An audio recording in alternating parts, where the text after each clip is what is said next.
মেয়েদের জন্য নূপুর পরা কি জায়েজ আছে? মেয়েরা পায়ে নূপুর পরতে পারে, শর্ত হলো সে নূপুরে কোনো প্রকার মিউজিক থাকতে পারবে না। যদি নূপুরে মিউজিক থাকে তাহলে সেক্ষেত্রে সেই নূপুর পরা জায়েজ নয়। আম্মা জান আয়েশা রাদিয়াল্লাহু তাআলা আনহার বাসায় এক ভদ্র মহিলা এসেছেন, তার পায়ে নূপুর পরা ছিল এবং সেখানে মিউজিক ছিল। তখন তিনি তাকে বললেন যে তুমি এটা খোলা ছাড়া আমার ঘরে প্রবেশ করবে না।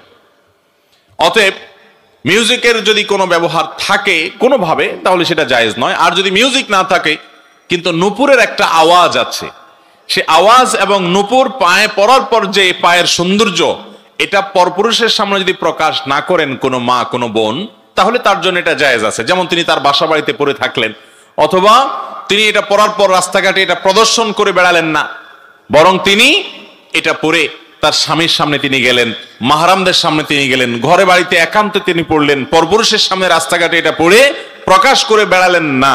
এরকম যদি হয় তাহলে সেই নূপুর পরা অবশ্যই জায়েজ আছে। মহিলা সাহাবীদের অনেকেই নূপুর পরেছেন বলে বর্ণিত আছে বিভিন্ন হাদিসে, বিধায় এটি জায়েজ আছে।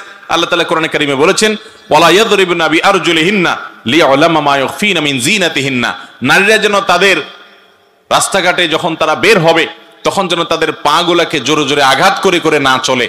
যদি এরকম করে এ উদ্দেশ্যে যে তার পায়ে যে নূপুর আছে অথবা যে সৌন্দর্য আছে এটা যেন প্রকাশিত হয়, এগুলা জাহির করার জন্য যেন সেরকম ভাবে সে না চলে।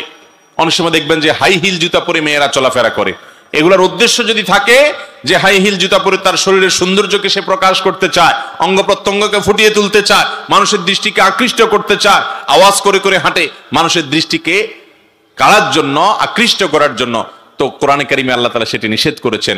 কারণ একজন নারী, মুসলমান নারী, তার ভিতরে আত্মসম্মান থাকবে, তার ভিতরে ব্যক্তিত্ব থাকবে, তার ভিতরে এই মানসিকতা থাকবে যে আমার সৌন্দর্য নিয়ে রাস্তায় যে কোনো মানুষ মনে মনে বাজে চিন্তা করবে, আমাকে নিয়ে বাজে কল্পনা করবে, জল্পনা করবে, মনে মনে জেনা করবে, এই সুযোগ আমি দিতে পারি না। এটা হলো একজন ঈমানদারের ব্যক্তিত্ব, এটা হলো তার পার্সোনালিটি, এটা হলো তার আত্মসম্মান।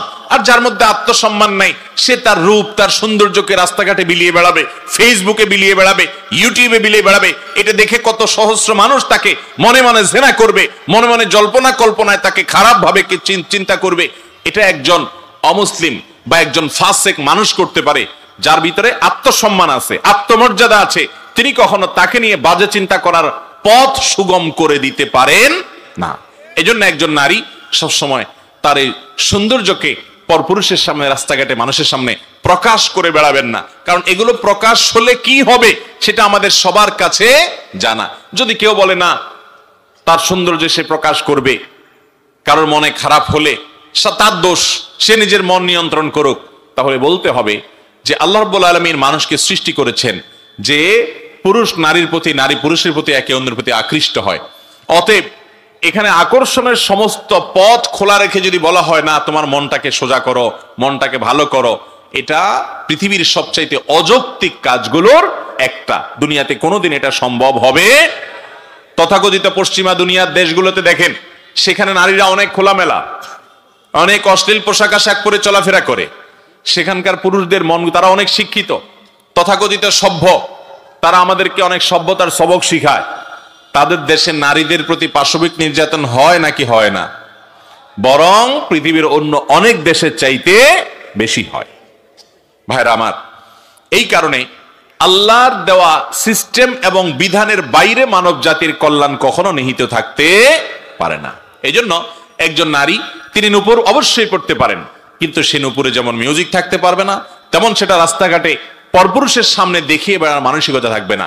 নিজের স্বামীর সামনে সেটি প্রদর্শন করবেন, একান্ত মাহরামের বাসার ভেতরে থাকা মানুষদের সামনে এটি প্রদর্শন হতে পারে, বাহিরে এটি প্রদর্শন করে বেড়াবে না। হ্যাঁ, যদি এমন হয় এটা পরার কারণে আওয়াজ হয় না, আবার পোশাক আশাকের নিচে ঢাকা থাকে, তাহলে সেটা পরে বাহিরে যেতেও অসুবিধা নাই। মোট কথা ওইটা যেন মানুষের দৃষ্টি আকর্ষণের কারণ না হয় পরপুরুষদের বাহিরে, সে বিষয়টি খেয়াল রাখতে হবে।